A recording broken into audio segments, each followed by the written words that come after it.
By the time she realized prayer was missing from her marriage, temptation was already knocking at the door. Hello, everyone. Welcome to this side of YouTube. We tell faith-based relationship stories that teaches real-life lessons about love, marriage, purpose, and God's designs. These are stories no one told us before the vow. New episodes every week. Now let's get started. Once upon a time, not in a faraway kingdom, but in a modern city full of Wi-Fi, coffee shops, and office gossip, lived a beautiful young woman named Nadine. Nadine was 27, skin glowing, smile bright, closet organized by color, and confidence overflowing. She worked at a marketing firm where she met Daniel. Kind, humble, soft-spoken Daniel.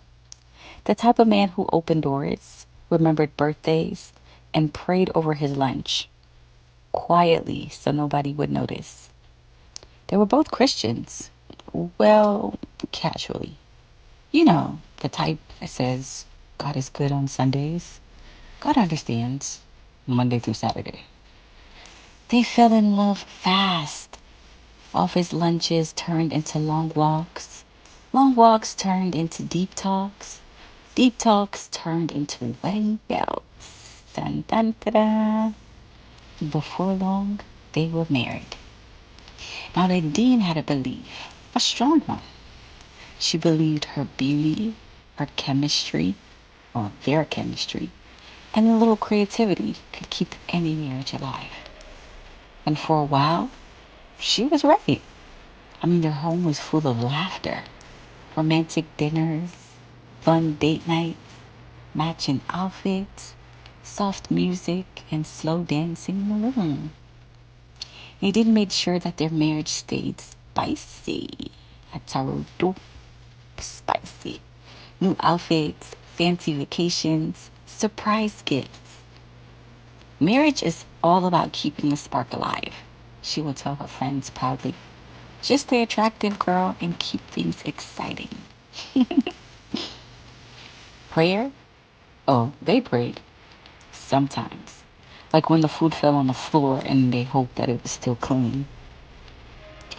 But building their marriage on God, seeking Him together, interceding for each other, that, that never crossed Nadine's mind. After all, everything was working until it wasn't. It started small, little arguments about nothing. Why did you leave the light on? Why are you always late? Why do you sound so annoyed? I'm not annoyed. Well, you look annoyed. Soon the house that once held laughter began holding tension. Then came the office secretary. Her name was Vanessa, always smiling, always helpful, always a little too available. Hey, Mr. Daniel, you work so hard, she said sweetly. Does your wife even appreciate you? At first, Daniel ignored it. He loved Nadine. He respected their marriage. But when home felt tense and the office felt peaceful, temptation began whispering. Meanwhile, across the hallway from Nadine and Daniel's apartment lived Marcus. Tall, friendly, charming. The kind of neighbor who fixed things before you even asked. One evening, Nadine struggled with a bunch of grocery bags. Need help? Marcus smiled. Soon, small favors became small conversations. Small conversations became longer ones. You deserve to be heard, Marcus told her gently one day as she vented about Daniel. You deserve peace. And for the first time, Nadine felt understood. Now, nothing inappropriate happened. Not yet. But emotional doors. They were quietly opening. The marriage that once felt effortless now felt fragile. So they did what most couples do when things get uncomfortable. They tried counseling. Enters Mrs. Thompson, a calm older Christian marriage counselor with warm eyes and a Bible on her desk. During the first session, she listened carefully. No interruptions, just nodding. Then she asked one question. How often do you pray together? Silence. Nadine shifted in her seat. Daniel cleared his throat. Well, Nadine said slowly, we love each other. We communicate. We go on dates. Miss Thompson smiled gently. That's beautiful. But I didn't ask about dates. I asked about prayer. More silence. Miss Thompson leaned forward. You're trying to fight spiritual battles with physical tools, she said slowly. No amount of chemistry can replace God's covering. Nadine forced a polite smile, but inside she thought, is prayer really that serious? Days later, Nadine sat home alone, flipping through TV channels, cooking shows, reality shows, shopping channels. Then suddenly, a women's Bible study appeared on the screen. An older woman was speaking passionately.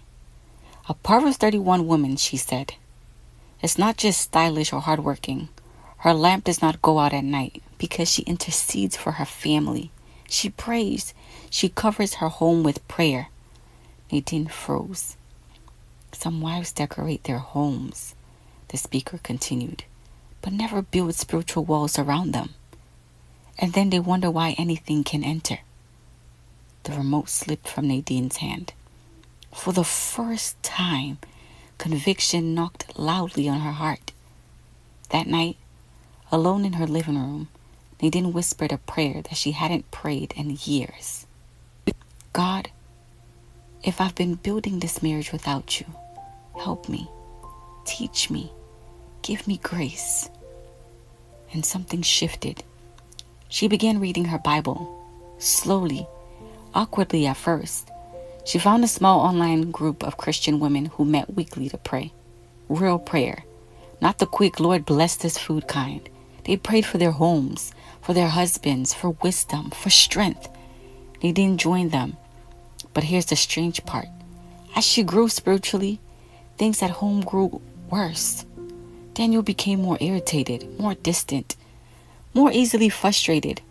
Arguments grew sharper, silences grew longer. One evening, he snapped over something small, a misplaced bill, a late dinner. Nadine, I just feel suffocated lately, he shouted. I don't know what's happening with us. She stood there, stunned. God, I'm really trying, she prayed silently. But why is everything getting harder? That same night, across the hallway, Marcus knocked gently on her door. I heard yelling, he said softly. You okay? At that exact moment, Nadine's phone buzzed. It was a message from the prayer group. Emergency prayer night. Join now. The enemy fights harder when restoration begins. Nadine stood frozen between two doors. Her apartment, filled with tension. The hallway offering comfort and distraction. Her phone calling her to prayer. One choice, one moment. She slowly reached for the door handle. She closed the door and began walking away with the neighbor. Sorry to cut it short, people. Wait for part 2, because every marriage is built on something, and when the foundation is tested, only one can stand. Come back in 3 days and find out what happens next. Thank you all so much for watching. Comment down below, let me know where you're watching from. What country, what state, or what city. Also, let me know, what do you think is going to happen in part 2? Thank you all so much for watching. Until next time, you have a blessed week. Bye-bye.